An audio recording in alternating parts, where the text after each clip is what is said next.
Wait. Hang on.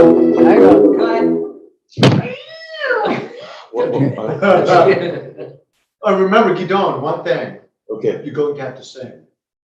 All right. So hold on. Okay. Now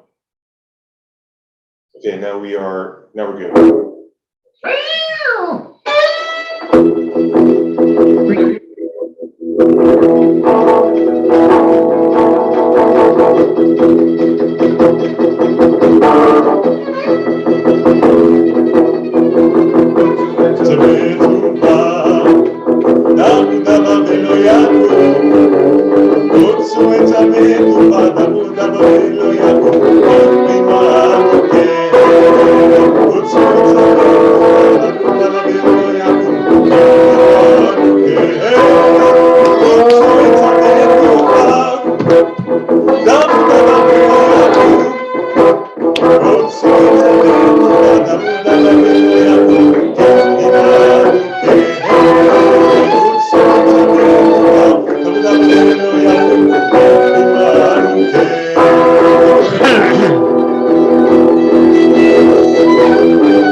That's a brand new Utsu Eitsu, baby.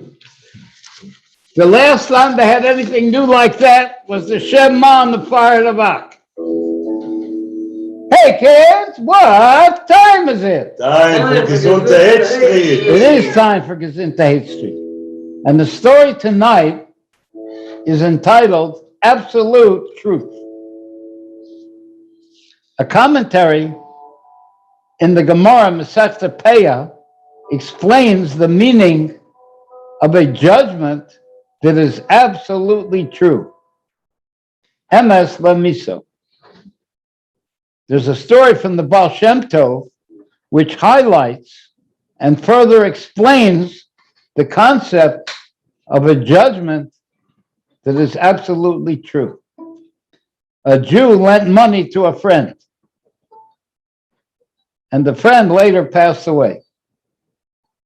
The lender went to the heirs and said they should pay back the money he loaned to the father.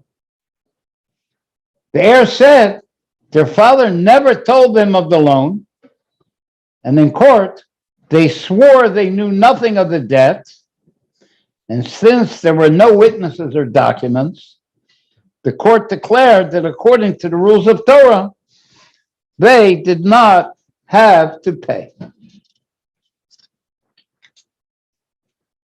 People from that town knew that the guy who lent the money was probably correct. He was a man of truth, and the deceased never had so much money of his own in his life. They went to the Baal Shem Tov, and they asked how a judgment of Torah could be so wrong. After all, they said, the Torah is called the Torah of truth. Additionally, King David declares in Psalms, the Lord sits in a godly congregation, which indicates that Hashem himself agreed with this apparently mistaken judgment. Therefore, since Hashem agreed, it must be valid. But how does that fit with the reality of the situation? That the guy was an honest guy and he wouldn't lie about lending the money and try to get money that's not his. The Baal Shem Tov answered them that in another lifetime, the lender owed that borrower the exact amount. He never paid him or his family. In this case, therefore, the court ruled correctly. In truth, the borrower's children had a right to that money. And that's the meaning of a judgment that is true to its core. Judgments of Torah don't have to be true according to how things appear to us, yet they're certainly true on a level beyond events in this world.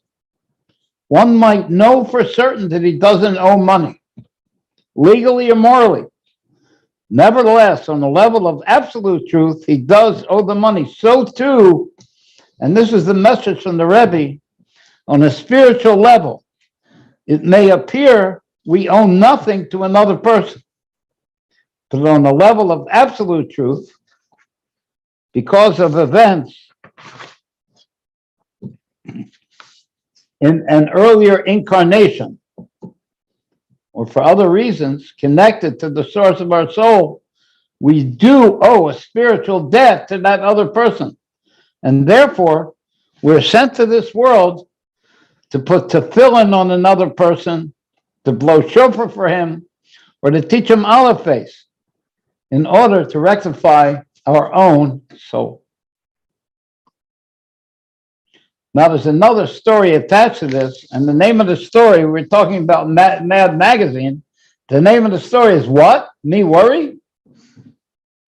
One time, on the way from New York to Morristown, the previous Rebbe told the people that were with him a story about Rabbi Isaac of Vitebsk, who was a chassid of the Alter Rebbe. Rabbi Isaac was the Rav of the city of Vitebsk for about 60 years. He was the rabbi there.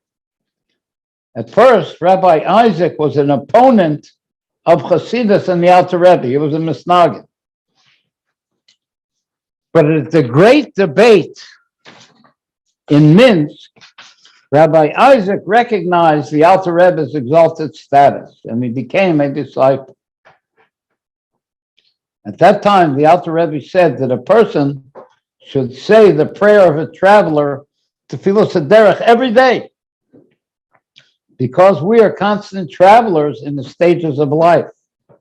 Consequently, Rabbi Isaac would say that prayer every day, but he wouldn't say the name of Hashem, but he would say the prayer of Tefillos HaDerech. At the same time, he prayed for the spiritual strength and wisdom to accomplish his spiritual mission in life, rather than praying for his physical needs and his worldly fortune. And he lived for over 97 years. At his first Yechidas, the Alter Rebbe told him, there is no need to worry. And this instruction had such an effect that whenever Rabbi Isaac was in a bad spot or under pressure, he would say, the Rebbe told me I don't have to worry. And the Tzemach Tzedek said Rabbi Isaac lived a settled life. So I think it's a lesson for all of us. We don't have to worry. Depend on the Shem and it'll come out okay. We want Mashiach now. Amen. You guys want to do a... כן, בטח. Ken Beta. So the song which I've chosen is it's not even really a song from Shabbat, but the Ashkenazim are singing it. There's a beautiful song, and the name of it is Eitz Chaim. Eitz Chaim. Now we're going to play and sing it. Yes. Eitz Chaim. Mahzikim ba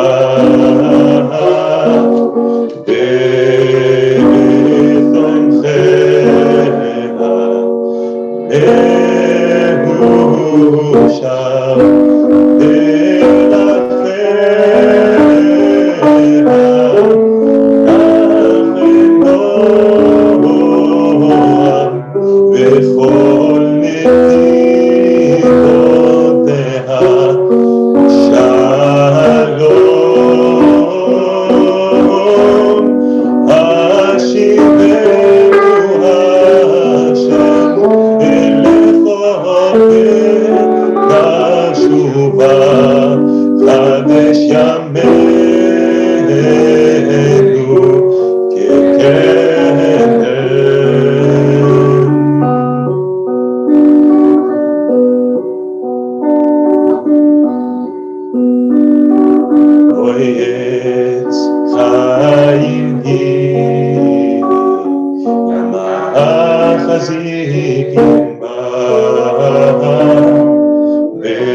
Thank you.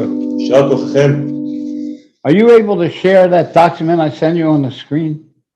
Once again, כן, בטח. Oh, Okay. better. Give me a second and I pull up. Okay. Pretty soon, the chef from Israel is going to share with us how we could relate to the supernal man on the throne. Are we up yet? Yes. Okay, you want to take it away there? What is his first name? I'm actually related to this person here, Gidon, and as chance would have it, we have similar name. I am Yeruba'al Yitro. How do you say that in like a nickname kind of a way? You call me Jerry. Jerry. Yes. Oh, Jerry. Okay. Anyways, it is a nach joke. Amevin Yabin. Jerry. Chef Jerry. Okay, take it away. By the way, we've done this already 4 times already. The first time I did it. The second time Gimel Aleph did it. The third time Marvin did it. Oh. And this will be the 4th time we're doing the same thing. And why are we keep doing the same thing over and over again? Because it's part of this service of Hasidus to do Ian, to go over the explanation until it's understood clearly. And especially since this is specially targeted to the seniors in order to sharpen their minds. Therefore, we go over it a few times. And tonight, Jerry the chef from Israel is going to go over this information. Get it? Okay, so just start from the beginning. Start from the beginning. Wherever you want. From the beginning, yeah. Get out of the camera. By learning how a person mind, yes, this is what I read. Okay, mind works. We will be able to relate to the supernal man on the throne. Okay, what that means is by understanding a human psychology, we will be able to approach understanding how the godly man works. Because our psychology is built according to the godly man, like it says, I created man in my image. Hashem created us in his image. So the way our psychology works is similar to the way the supernal psychology works. Continue. Okay, as in learning the mathematics, it is first necessary to know there are 10 numbers in a progressive chronology from 1 to 10. And similarly, in the geography, there are 4 directions. And without these axiomatic postulates, it's impossible to understand the subject, or at least exceedingly difficult until they are grasped and they are fixed in the mind. And also in the Chassidut, there are Eser Sfirot and Arba Olamot. And it worthwhile to take the time to integrate them into our knowledge base. So there, axiomatically, there are 4 worlds, Okay. and there are 10 attributes. Okay. What are these 4 worlds? So I have, sorry, you can maybe control the certificate. Okay. 4 words, as we have, the first is Atzilut, which is the world of emanation, which differ from the lower three worlds in that embody godliness with the three lower worlds that they feel separate from God. And then afterwards you have the Riyah, the world of creation. And then after the third world, Yitzirah, the world of formation, and then afterwards is Asiyah, the world of action. So those three lower worlds feel themselves separate from godliness, where the world of Atzilus is a world of godliness. And an example will be like my hand does not feel separate from me. Anything that my hand is going to pick up is separate from me. So the world of Atzilus will be that man on the throne, will be that godly man, where those attributes are not separate from Hashem himself. You know, I'm actually, as you can see by my outfit, I'm chef, and maybe similar to in kitchen, you have chef, and you have workers. And all the workers are doing what the chef said. They are not the chef, but each of them are doing le'avdil, the will of the chef. Oh, maybe that connects to this. Okay, as what are the 10 attributes? The first are Chabad, Chokhmah, Bina, V'da'at, the famous wisdom, understanding, and knowledge. Okay, so I have a question here actually. So I have some basic knowledge of Kabbalah, and I thought that the first Sphira is Keter, and afterwards is Chokhmah, Bina, and that Da'at is not really Sphira. Is that...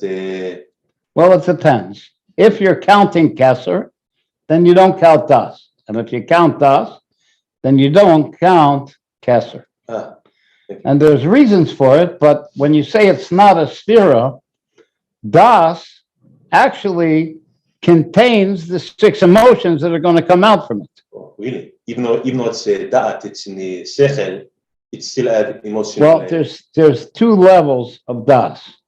There's the upper Das and the lower Das. And they're both in the Seichel, they're both in the intellect. The upper Das is that Das which connects Chokhmah to Bina. Chokhmah meaning the idea itself, and Bina meaning its explanation. Now, in order to get the explanation of the idea, you have to bond to the idea. And that's the level of the upper Das. The lower Das is that Das from which the emotion attributes, what he's going to say now, Chesed, Gevurah, and Tiferes, kindness, judgment, and beauty are going to come out from. Okay. And we're going to explain it more in detail as we go along. Okay, as Avanti. As Kadima. The lower 7 are the emotional attributes. We have kindness, chesed, strictness, gevurah, mercy. All those 3 are chagas. Mercy, tiferet, which is hagat, and victory, glory, victory, which is netzach, glory, hod, and foundation, sod, yesod, which is nehoe, and kingship is malchut. So hagat are the feeling of in the art. And the E are the emotional attributes which bring feelings into revelation through Malchut, which in general embodies thought, speech, and action.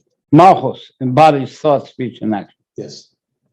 As and by same and somewhat connected token, there are 2 metaphors of how Hashem dresses himself in order to relate to us, and in turn allow us to relate to him, which which is I guess similar to when I wear my chef outfit, but when I'm on the street or I'm wearing my normal clothing.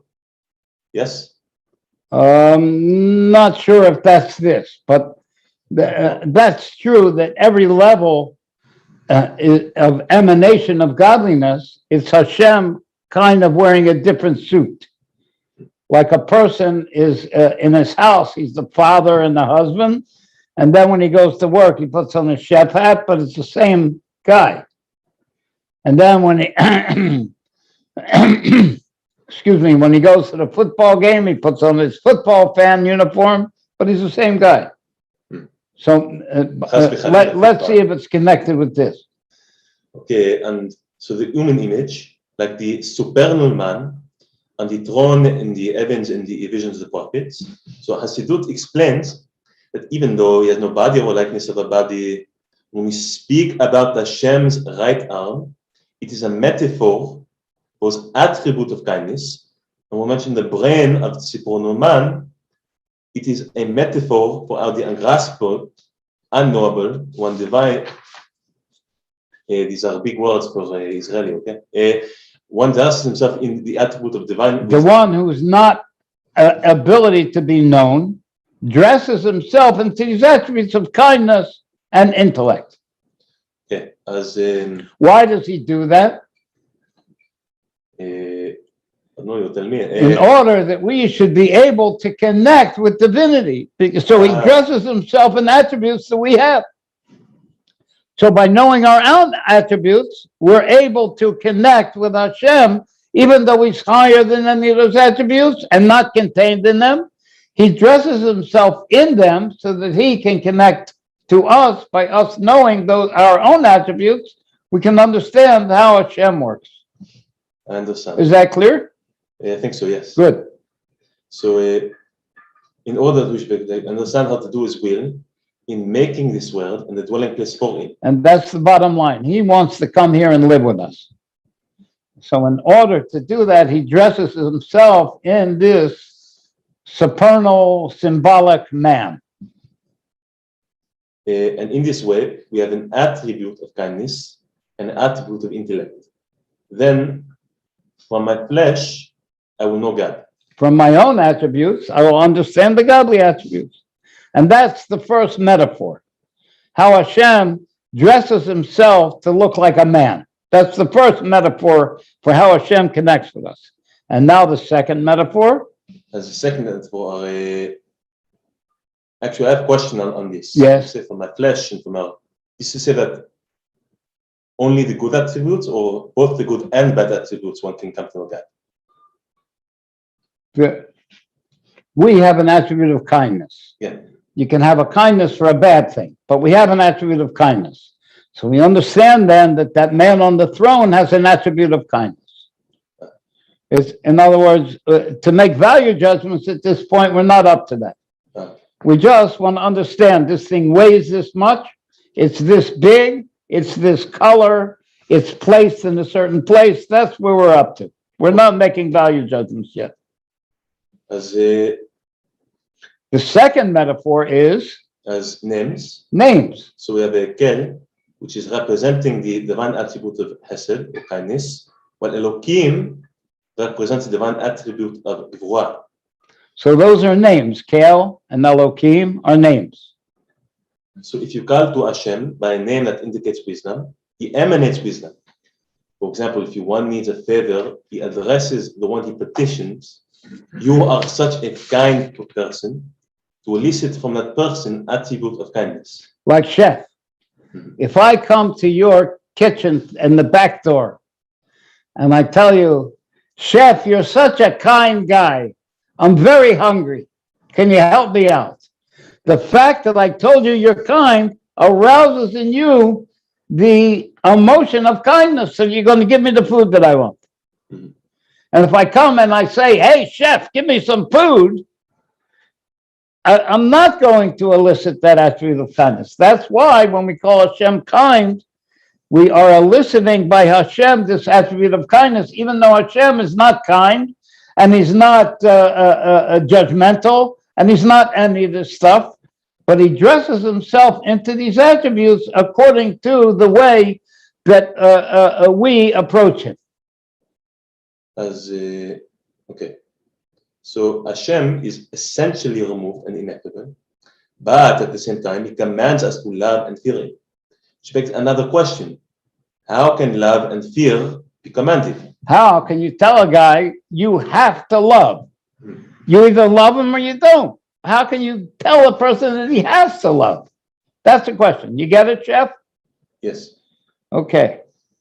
So Hashem does not ask the impossible. He provides a device to enable us to achieve love and fear of him. That device is our power to understand each to his own ability, the greatness of Hashem. When one understands Hashem's unity and something of his greatness, his kindness and wisdom, one will automatically love him. So when you understand how great Hashem is, and how beautiful he is, and how elegant he works in keeping everything alive, then you'll come to love him. So the commandment to love Hashem, to understanding godliness, in order to love him, is expressed in the command Shema Yisrael. Hearing or listening in this context does not mean just listening to the words with the physical ear. It means rather to understand what is being said. Do we have a song, Shema Yisrael? Isn't there a song like that? Mendeley sang a song when we collect that. We don't know it. Well, do we have any song? You want to do a song now? Yeah, why not? Okay. Is that okay, Chef? We're gonna have a song. Have a break. You know, Chef, when you give a multi-course meal, in the middle between courses, you give a little sherbet to clean the palate between courses. So by us, we have a niggun in between while we're learning. Okay. You are. I got this one. Okay.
That's absolutely beautiful. Thank you very much. מאוד.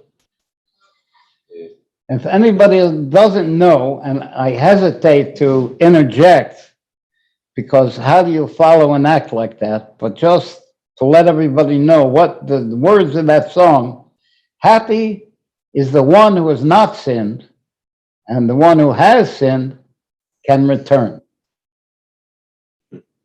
But the way you do that song, absolutely beautiful. ממש נחתך אל תוך הלב. It goes right to the heart. Words from the heart sink to the heart.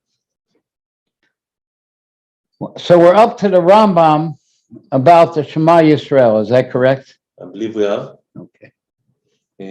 So the Rambam זכותו יגן עלינו, teaches we are to understand there is a God, that he is the first and continuous cause of all that exists, and that he is one, essentially, and in his emanation and creation. First, we will explain the three dynamics of the intellect called wisdom, chokhmah, understanding, binah, and knowledge, da'at. In other words, to start to understand godliness, we're going to explain the three parts of the intellect, which is wisdom, understanding, and knowledge. Now, just one thing I want to add. When you say knowledge, Chef, it doesn't mean the knowledge of facts, like the book of knowledge. The way the world understands knowledge is knowing a whole bunch of facts. But in Jewish philosophy, das does not mean knowing facts. What it means is bonding to the idea and its explanation, the godly idea and how it's explained. It means bonding and focusing the mind on those things until one becomes one with them. Like it says, Adam knew Eve. Adam Yoda Hava. It doesn't mean that they studied each other to understand their personality traits. They came together to become one entity. And how? Through this power of das. What's translated as knowledge, but it means an organic knowledge, a palpable knowledge, not just an intellectual knowledge. So you have Chokhmah, Binah, and Das, wisdom, understanding, and knowledge. And that Das is the factor which bonds one to that wisdom and that understanding. How? Through concentrating on them, through focusing the mind on them. Okay, Liv?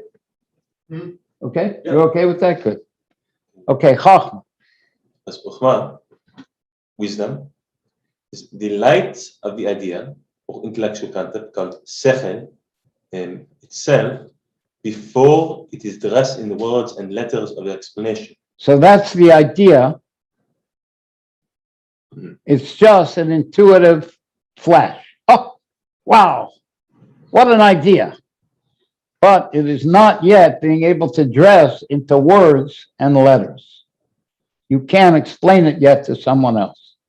Is that okay? Gidon? Okay. Who's Gidon? He's in back. Huh? Why are you talking to this Gidon? Because the chef introduced you before. Oh, okay. All right. Okay, fine. Yeah, take that. Okay. Don't give him too much up. Okay. It took a lot to get him back here. Okay. Okay. Okay. Good. Okay. Binah is understanding, the dressing the intuitive idea into words and letters of explanation. For example, so I have a chokhmah, putting it on the back, but I need to be able to explain and bring out this chokhmah idea, yeah, in order in a practical way to get Gidon in the back. Is Misaber? Yeah, in order to communicate that idea, I need to be able to bring it into words and letters of explanation. And it's not as bright as the idea itself. The idea becomes hidden in those words and letters. They become a garment for it. And that's called Binah, understanding. As to understand is to function of mind, we'll illustrate with the example of seeing something. So wisdom, chokhmah, when a person sees something at first glance, he grasps the object in his mind in a general way only. Therefore, he's not yet able to describe it to another person in word and letters because he has no idea of its measurement and component. Why can't it be explained in words and letters? Because he has not measured out the details in the idea. אז לדוגמה, when a person is see a beautiful building for the first time, he immediately perceives in his mind that the building is beautiful, but the reason for its beauty, which is the perfect combination of its parts, its colors, its measurements, has not yet been understood, he has not yet distinguished the detail. Therefore, he can't yet explain its beauty to one who hasn't seen it. But when he measures and distinguishes its particular detail, he will automatically understand the reason for its beauty. As many palacio, what palacio? Like a palace. Its size, it is huge, but its place and landscape make it appear like jewel. The tile are amazing in color and design, and the windows and turrets are endlessly fascinating, etc. So, having realized that the detail of its architecture, he now will be able to explain to another person in the world and later why the building is beautiful. But when he first sees the building, even though he realized the essence of its beauty, is only experiencing in a general way, higher than words and letters. Therefore, you will not be able to explain why it's beautiful to another person. So the realization of the essence of beauty, when he first sees the building, illustrates the intellectual level of wisdom, chokhmah, the idea itself, higher than word and letter of explanation, the eureka moment. The understanding for the reason for its beauty is why it is beautiful. It's not the reason of the beauty. Not the essence of the beauty. Not the essence of the beauty, but only the explanation of why it is beautiful. This explanation is only garment for essence of beauty. The same way that any explanation of an idea is only a garment to which to communicate the idea, but is not the essence of the idea. This is the why of the beauty. Becoming the understanding why it's beautiful. Becoming a garment for the essence of the beauty. The essence of beauty will elicit the wisdom and the explanation of why the building is beautiful is a garment that communicates an understanding of the essence of the beauty in words and letters, which illustrates intellectual dynamic of understanding. The action, the example of building describes Chokhmah Bina in the realm of the physical world of action. Next, we'll understand these two levels. Should we have a nigun now to make a break? It's a natural break now, or you want to keep? You're happy to keep going? Whatever you like. Keep going. Wasn't wait. You know what? Now it's the month of Elul. And the month of Elul is a month of returning to Hashem. And Hashem gives us a strength to do this return special in this month. And it's the month before Rosh Hashanah. And on Rosh Hashanah, we sing the famous song Avinu Malkeinu. So I would like to share with everybody my version of Avinu Malkeinu. Ready? Oh, Tati Arkein, why don't you do a good thing? And please return with your people. And the angels all sing, oh, glorious King, won't you please return with your people? They made you a crown, won't you come back to town? And please return with your people. Oh, Tati, our King, you know it don't mean a thing unless you please return with your people. Now, come on, children. We're gonna have some fun. We're gonna have some fun. You ain't seen nothing like the Holy One. Tell me how long do I have to wait? Can I get Mashiach now? Or must I hesitate? Wait, that's it? That's good. Yeah. Okay. זה בסדר, זה עובד. You never heard the Maggid Shir, But do you you? know, I know that's a very interesting take on Avinu Malkeinu. I will say, very special. I mean, if you want, we can do, the famous Avinu. Well, we could also do that. Wait, do what? We could also do the other. The actual Avinu Malkeinu. Let's do it. They want to do it? Yeah.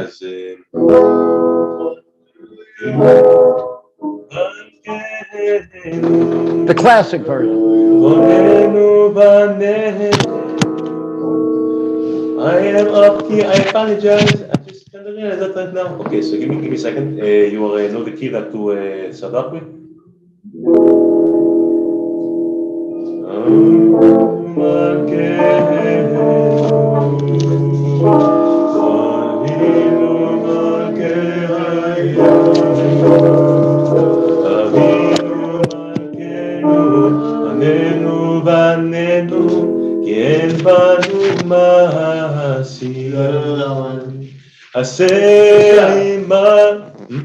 That doesn't sound like Avinu Malkeinu that I grew up Well, with. you hit yours and let's see. You are doing Chabad Avinu Malkeinu?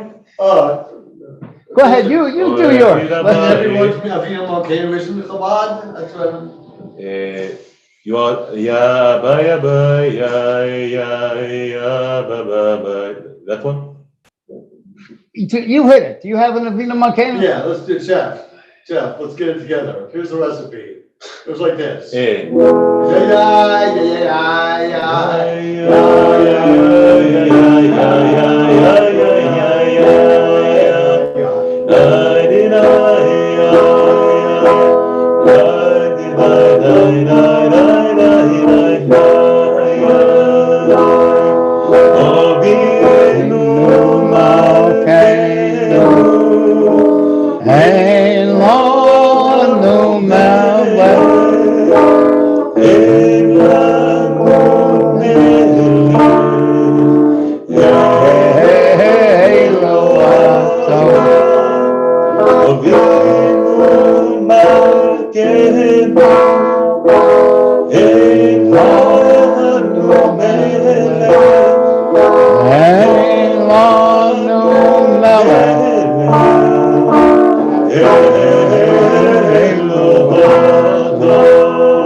In any case, Hashem is our Father and our King.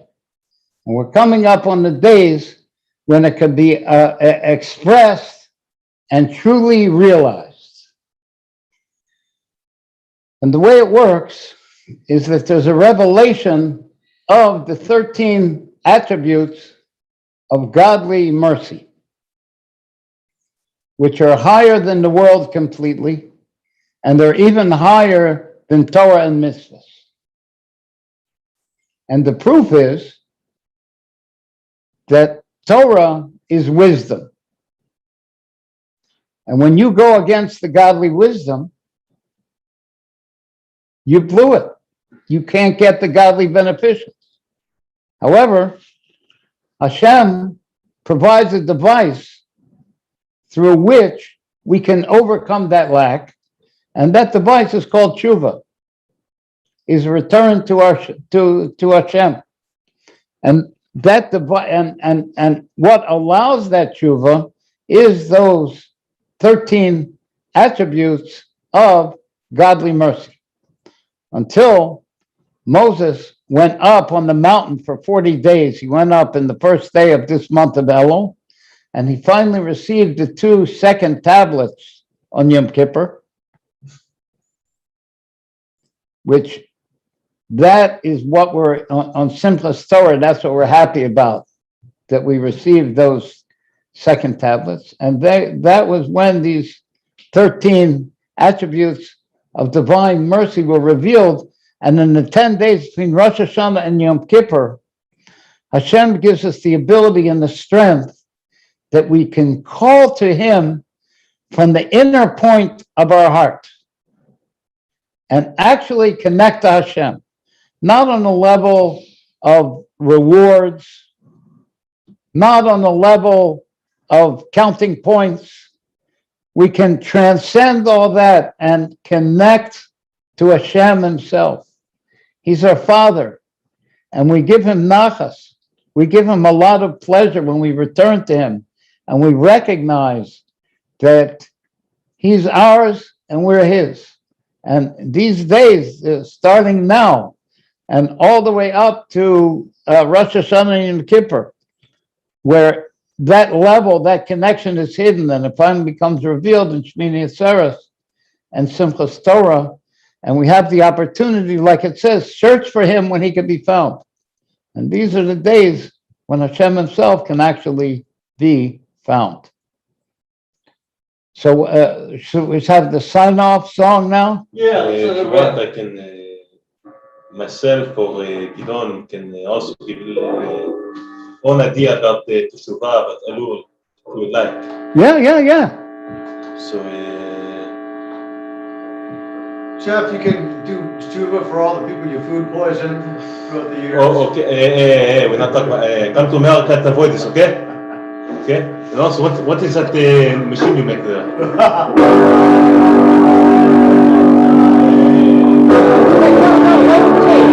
About Tshuva. מה זה? He's telling us a lesson about Tshuva. I am saying something. Okay. Thank you. Okay. Moving on. You're lucky this is a variety show. Okay.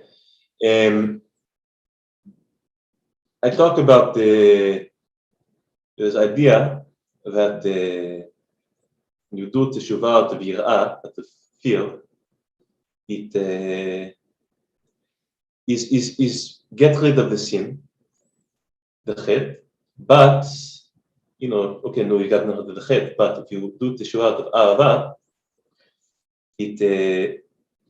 then it's your zoniot become zchuyot. Your even your sins that you did willfully, they become merit. The bad thing you did, Hashem considers it like you did a good thing. So I give example of this. I'm chef, right? So I work in kitchen. Okay, so we sell cookies.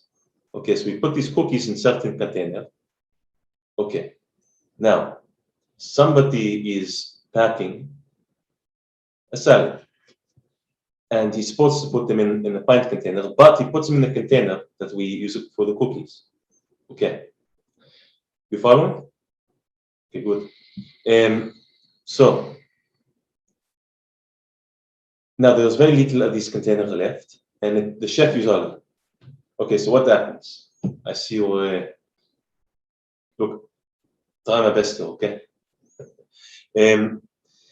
So what happens? We have all balagan, you know, we have mess. What are we going to do? How are we going to sell these cookies? Okay? But what happened? One of the workers come, and what does he do? He finds a better container to put the cookies in. And they fit. And you know what? From then on, we are selling the cookies in this new container. What is the point here? Somebody make mistake and lead to better outcome. Now, why come to better outcome? Because instead of giving up, say, okay, we have a mistake, but we continue forward. And then we are fix the situation, come to an even better place than we were before. Okay, so it's very well and good. So I'm not sure how the metaphor works. Okay, but the idea that you brought out, I'm very happy that you did. Oh, so the idea that is even that you did an intentional sin. The guy put the cookies in a small container because he wanted to hide 5 cookies in his pocket. You know what? So he said, oh, I put them in the small container. And then later on, he is so sorry that he did it. And he's working so hard to fix things up that his boss accepts what he did as actually he did a good thing. Some kind of a thing like that. Yes, similar also, I think, while I am better than him in almost every way possible, he does speak English better than me. So I move over to my cousin, Gidon, and he take the screen, okay? So you're going to, Chef, you're going to sing the song with us, the sign-off tune? Okay, I'll be back for that, but Okay. this way I can say the thing quicker. Okay, so, all right. So the idea, which I was saying there, I mean, what Tal said is works better. But the idea is, all right, so a simple thing, right? So that's with cookies, okay, so new, okay, so you have the story, okay, so we find a better container to sell the cookies in. But the supplies, even something like, I don't know, for example, you, one day, Chas v'sholom, you decide to show up to Shachris 5 minutes late. Okay, so no, so you do teshuvah, so okay, fine, so God forgives you on the, you know, that you came 5 minutes late, but how is it possible for that to come 5 minutes late? How can it be as close? And I'll tell you truthfully, I don't know. However, even if I could give you an answer, that doesn't really matter, because you can guys come up with a more and more increasingly difficult scenarios we put in for God to turn into as close. And the answer would be, I don't know how God would do that. However, as we're coming to Elul, we're coming closer and closer to Rosh Hashanah and Yom Kippur, you have to have a certain bitahon that if I return before Hashem out of love, He will go ahead, and even though it might not be conceivable how it could possibly be, how God can take this thing I did, no matter what it is, and turn it into zechut. God has the ability, God is kol yachol, and do that for you. So, and we have faith in that. I get it. Faith in that. That is it. Okay. And now, this time. Ready? Turn them up. Gezintahait.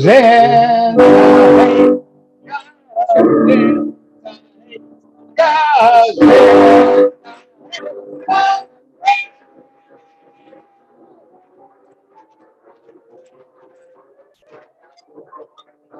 Remember, kids, Gezintahait.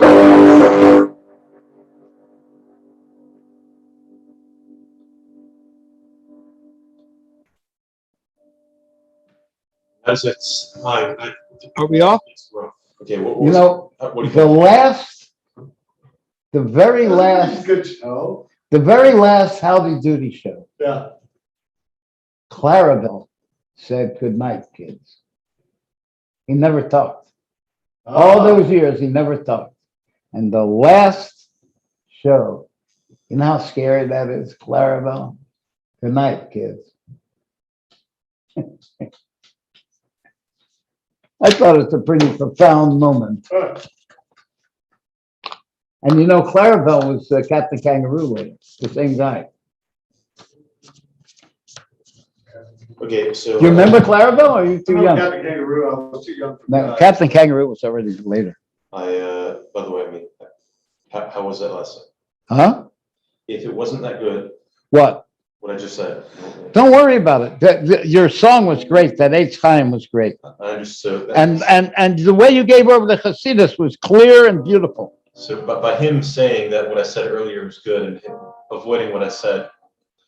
Well, it's good. It's good what you said, but I don't know, like the audience, how, even if they know what the word schus is, you know, it's a schus, you know. That's all right. I should have checked with you. No, it's fine. I'm glad. I'm happy. Listen, if we're not trying new stuff and open, that's what we're about. I see. You know what? I had the willingness to put myself out there and say something you go. No, you brought up a great point, by the way. Yes. That's a great point, that Hashem accepts it as a mitzvah, this bad thing that you did on purpose. I think Dafka, the problem is that I should prepare it. Actually, like, had it set out what I was going to say. Well, I think you did okay. Okay. I hope the sound was working. Was the sound working? I hope so too. Like the last 2 weeks, the beginning of the show, the first like couple minutes, there was no sound. Okay. Which, who knows how many. I hope the sound was working. Was the sound working? That wasn't the case. Huh? I hope that wasn't the case. Like the last 2 weeks, the beginning of the show, the first like couple minutes, there was no sound. Okay, boys. Was the sound working? That wasn't the case. If it turns out that was the case, comments on here. So, Oh, there's comments? there's no comments. Like the last 2 weeks, Don't worry the beginning of the show, it went up to Facebook and YouTube. I believe so. I did the Cool. thing. You did Mendel's instructions. Yes. Cool. I'd like to do a shout out to Rabbi Friedman. Yeah. Thanks, but I don't want him, you know what I mean? I didn't know how many people he wants to know that we're using his plate. Right.